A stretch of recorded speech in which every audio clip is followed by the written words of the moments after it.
မိတ်ဆွေတို့အခုမြင်တွေ့ရတဲ့မီဒီလေးကတော့ဒါရမှုထိတ်ကအနီရောက်ရောင်ကြီးတွေကိုထုတ်လုပ်ပေးတဲ့မီဒီလေးပဲဖြစ်ပါတယ်ကျွန်တော်တို့ရမှုထိတ်ကမီဒီတွေကိုတာမန်မျက်စိနဲ့ကြည့်လို့ရှိရင်လုံးဝမမြင်ရပါဘူးအခုလိုဖုန်းကင်မရာနဲ့ကြည့်လိုက်ရင်တော့အခုလိုလင်းနေတာကိုတွေ့ရမှာပါဒါကရမှုထိတ်ကနေခလုတ်တစ်ချက်နှိပ်လိုက်တာနဲ့တစ်စက္ကန့်ကိုအချိန်ပေါင်း3800နှုန်းနဲ့နော်38 kHz နှုန်းနဲ့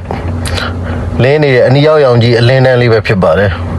အပြင်ကနေဒီနေရောင်ကြီးတွေကြားထဲမှာဒီလှိုင်းလေးကဘလို့တွေ data တွေကိုတည်သွားလဲဆိုတော့ဒီနေ့ဗီဒီယိုလေးမှာကျွန်တော်ရှင်းပြပေးသွားမှာဖြစ်ပါတယ်ဒီ remote ထိတ်ကမီးသီးတွေရာဆိုရင်လဲတာမန် LED လိုပဲမီးအားကောင်းကောင်းနဲ့လင်းနိုင်ပါတယ်ဒီလိုအလင်းတန်းကိုကျွန်တော်တို့လူရဲ့မျက်စိရကြတော့ဘာဖြစ်လို့လုံးဝမမြင်ရတာလဲဆိုတဲ့အကြောင်းရင်းကတော့လှိုင်းအလျာ wave lamp ကြောင့်ဖြစ်ပါတယ်လူမျက်စိရလှိုင်းအလျာ400 နာနိုမီတာကနေပြီး900 နာနိုမီတာကြားမှာရှိတဲ့ visible light လို့ခေါ်တဲ့ကျွန်တော်တို့မျက်စိနဲ့မြင်ရတဲ့အလင်းတွေကိုပဲမြင်နိုင်တာပါကျွန်တော်တို့ရဲ့မျက်စိကအလင်းလိုင်းတွေကိုရှည်လွှဲရင်လည်းမမြင်ရသလိုတိုးလွှဲရင်လည်းမမြင်ရပါဘူးအခုဒီ remove ကနေထုတ်လွှတ်လိုက်တဲ့အလင်းလိုင်းအလျာကတော့940 နာနိုမီတာဝန်းကျင်အထိရှိတာကြောင့်လိုင်းအလျာရှည်လွှဲတဲ့ဘက်ကိုရောက်နေတော့ကျွန်တော်တို့မျက်စိကဖမ်းမမိနိုင်တာဖြစ်ပါတယ်တက်ရောင်စီ9ရောင်မှာဆိုရင်ရေလိုင်းအကျဲကြီးလိုသွားတဲ့900 နာနိုမီတာဝန်းကျင်ရှိတဲ့ဒီလိုင်းအလျာဆိုရင်လူမျက်စိကအနီရောင်ဖြစ်မြင်ပါတယ်လိုင်းအလျာယွန်နေလာတာနဲ့အမျှလိုင်းအလျာတူလာလေးအယောင်ကတဖြည်းဖြည်းရော့လာလေးဖြစ်ပါတယ်အယောင်ကလိမ္မော်ရောင်အဝါရောင်အစိမ်းရောင်အပြာရောင်ဆိုပြီးတဖြည်းဖြည်းရော့သွားတာဖြစ်ပါတယ်လိုင်းအလျာအတူဆုံး400 နာနိုမီတာအထိဆိုရင်ရီလိုင်းတွေကအရင်စိတ်သွားတဲ့အတွက်ဒီလိုင်းအလျာကိုတော့လူမျက်စိကခရမ်းအောင်ဖြစ်နောက်ဆုံးမြင်ရတာဖြစ်ပါတယ်ကျွန်တော်တို့ Facebook မှာအလင်းတွေရဲ့အယောင်ကိုတတ်မှတ်တဲ့နေရာမှာတစ်စက္ကန့်မှာကီလိုမီတာ3သိန်းအရှိန်နဲ့သွားတာချင်းတူပေမဲ့ဖိုတွန်တစ်လုံးရဲ့ frequency ကြောင့်ဖြစ်ပေါ်လာတဲ့ဒီအပေါ်အောက်အမြင့် wavelength မတူညီဘူးကြောင့်အယောင်မျိုးမျိုးကွဲသွားတာလည်းဖြစ်ပါတယ်နောက်ထပ် microwave line တွေအဖြစ်လူတွေသိကြတဲ့ဖုန်း line တွေ internet line တွေ wifi line တွေဆိုရင်လည်း line အလျာ1မီတာတိရှိတာကြောင့်ကျွန်တော်တို့ရဲ့မျက်စိနဲ့မြင်နိုင်မှာမဟုတ်ပါဘူးနောက်ထပ်အရှည်ဆုံး line ကတော့ radio line ဖြစ်ပြီးတော့ radio line ရဆိုရင်မီတာ100အထိရှိတာဖြစ်ပါတယ်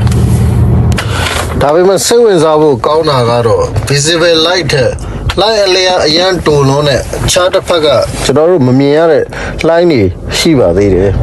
အဲ့ဒီ line တွေကတော့ light အလျာအရန်တိုပြီးတော့ချိန်နှုန်း frequency ကတော့အလောအမင်းပြလွန်းတဲ့အတွက်စွမ်းရည်အရန်ပြင်းပြီးလူကိုယ်တော်ဘေးဖြစ်စေနိုင်ပါတယ်ဒီအလင်းတွေကဆိုရင် frequency ချိန်နှုန်းနဲ့ light အလျာဟာပြောင်းပြန်အချိုးကျနေတာဖြစ်ပါတယ် frequency ချိန်နှုန်းမြင့်တဲ့ light အလျာတွေကဆိုရင်တိုလွန်းပြီးတော့ frequency ချိန်နှုန်းနှိမ့်တဲ့ light အလျာဆိုရင်ရှည်လွန်းနေပါတယ်ဥပမာပြောရရင်နေရောင်ကြီးနဲ့အတူပါလာတဲ့ဒီခရမ်းလွန်ရောင်ကြီးလို့ခေါ်တဲ့ UV ray ဟာဆိုရင် light အလျာ10 နာနိုမီတာကနေ400 နာနိုမီတာပဲရှိတဲ့လှိုင်းတူတွေဖြစ်လို့ချိန်နှုန်းအများများပြီးကျွန်တော်နေပူထဲမှာအကြာကြီးရက်နေအရေပြားကို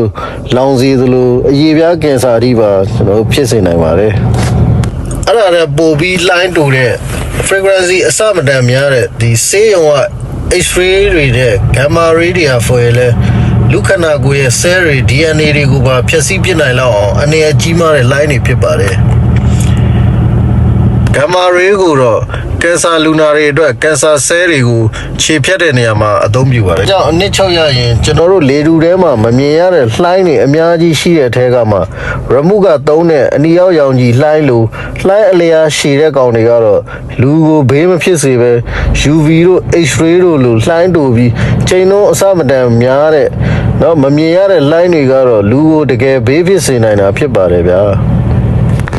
ဒါဆိုရင်ကျွန်တော်တို့မမြင်ရတဲ့အနီရောက်ရောင်ကြီးအကြောင်းကိုသိပြီဆိုတော့နောက်ထပ်အံ့ဩဖို့ကောင်းတဲ့မေးခွန်းတစ်ခုကတော့ဒီအလင်းထဲမှာ TV channel ပြောင်းမှု echo အပူချိန် short ဖို့ database တွေဘယ်လိုပါသွားလဲဆိုတဲ့အချက်ပဲဖြစ်ပါတယ်လူတော်တော်များများထင်ကြတာကအလင်းထဲမှာ data တွေကိုပစ္စည်းတစ်ခုလိုထည့်ပေးလိုက်တယ်လို့ထင်တတ်ကြပါတယ်တကယ်တော့မဟုတ်ပါဘူး အလင်းထဲမှာ data တည်သွားတဲ့လိုအပ်ချက်ကအလင်းရဲ့အဖွင့်အပိတ်စီးချက်ပေါ်မှာပဲမူတည်တာဖြစ်ပါတယ်ကျွန်တော်တို့ remote တွေကခလုတ်တစ်ခုကိုနှိပ်လိုက်တဲ့အခါမှာတစ်စက္ကန့်ရဲ့တသန်းပုံတစ်ပုံ microsecond အတိုင်းအတာအတွင်းမှာ remote အထက်က cheese ပြ IC ကနေဒီ infrared IR မီးသီးလေးကိုဘယ်နှ microsecond လင်းမယ်ဘယ်နှ microsecond ပိတ်မယ်ဆိုပြီးအဖွင့်ပိတ်ကိုအလွန်အမင်းမြန်ဆန်တဲ့နှုန်းနဲ့ကစားပစ်လိုက်တာဖြစ်ပါတယ်။ဤပညာအရပြောရရင်အလင်းတိုင်းတစ်ခုလုံးကိုစောစောကကျွန်တော်ပြောခဲ့တဲ့38 kHz ချိန်နှုန်းတစ်စက္ကန့်ကိုအချိန်ပေါင်း3800နှုန်းနဲ့လျှက်တစ်ပြက်မှိတ်တုပ်လှုပ်ပြီးပို့လိုက်တာဖြစ်ပါတယ်။ဒါကိုလက်ခံတဲ့ sub back ကနေပြီးတော့ IR receiver ဖိုင်းတဲ့ sensor ကနေအခုလိုအလင်းရဲ့လင်းတဲ့အချိန်အတိုးအရှည်နဲ့မှိတ်ထားတဲ့အချိန်အတိုးအရှည်ကိုတိတိကျကျပြန်တိုင်းတာပြီးကွန်ပျူတာနားလည်တဲ့0နဲ့1ဆိုတဲ့ digital binary bits တွေအဖြစ်ပြန်ပြောင်းပေးလိုက်တာဖြစ်ပါတယ်ဗျာဥပမာအလင်းကို microsecond အနည်းငယ်ပဲဖွင့်ရင်0လို့သတ်မှတ်ပြီးအချိန်ကြာကြီးဖွင့်ထားရင်1လို့သတ်မှတ်တဲ့စနစ်မျိုးပေါ့ဗျာအဲ့ဒီလိုနဲ့0တွေ1တွေအားလုံးပေါင်းလိုက်ရင်32လုံးလောက်ကွက်တိစီးကြကြထွက်လာတဲ့အခါ TV ဆက်ကအော်ဒါက channel 1ကိုပြောင်းခိုင်းတဲ့ကုတ်ပဲဆိုပြီးသိရှိသွားပြီးတော့အလုပ်လုပ်တာပဲဖြစ်ပါတယ်အဆုံးထိကြည့်ရှုပေးတဲ့အတွက်အားလုံးကျေးဇူးအများကြီးတင်ပါတယ်